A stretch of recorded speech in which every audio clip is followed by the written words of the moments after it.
Okay, we are gonna make this super short and sweet. You're gonna gather your bones, whatever bones you've sourced. This can be bones you've bought, as you see me using here, or this could be bones you have left from a chicken carcass, a bone-in roast, some steaks, whatever bones you have, just toss them in there. Now, I don't know why I thought this very large rack would fit in here of bones. I guess I thought I could just break them. Ended up putting that into my stock pot on the oven top, which I do make broth on the oven top as well, but using the Instant Pot is my preferred method, so I'm still just trying to force them until I gave up and put them into the stock pot. I'm just gonna let that pot simmer for a day or two on the stove top. The Instant Pot method is much faster. Now I'm adding some chicken feet. This is how you get super gelatinous broth. I buy chicken feet by the pack. A whole pack of these is like $5 or $6. It's super cheap and it's a great way to add more nutrition, minerals, gelatin, collagen to your bone broth. Cover your bones with just enough water and then add some apple cider vinegar. Apple cider vinegar will help release the nutrients from the bones.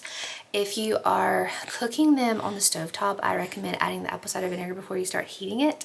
But when you're using the Instant Pot, the cooking time is so short, you can add it just as you're starting to cook it. Make sure your seal is tight on your Instant Pot. Set your Instant Pot to the broth function for 4 hours. If you don't have the soup broth function, you can just do pressure cook for 4 hours. It's close enough to the same thing. I used to cook my broth for longer, and then I read some information about heavy metals leaching into your broth the longer you cook it. So 4 hours is what works for me. It's what I'm comfortable with. You can do some research on your own time if you want to adjust that, but that works well for us. Make sure your steam valve is closed. Once it is done, you will just strain it into a jar. You can put it in the refrigerator and let all of the fat come to the top and do a thick layer, skim that off. I usually just pour around it. I sometimes fry in that fat. It's not gonna hurt you. Some people just don't like the taste. If you are gonna drink this broth, I recommend definitely skimming the fat as it comes to the top. You can see it starting to come to the top as I'm pouring it here. It's that small line at the top that's really kind of oily looking.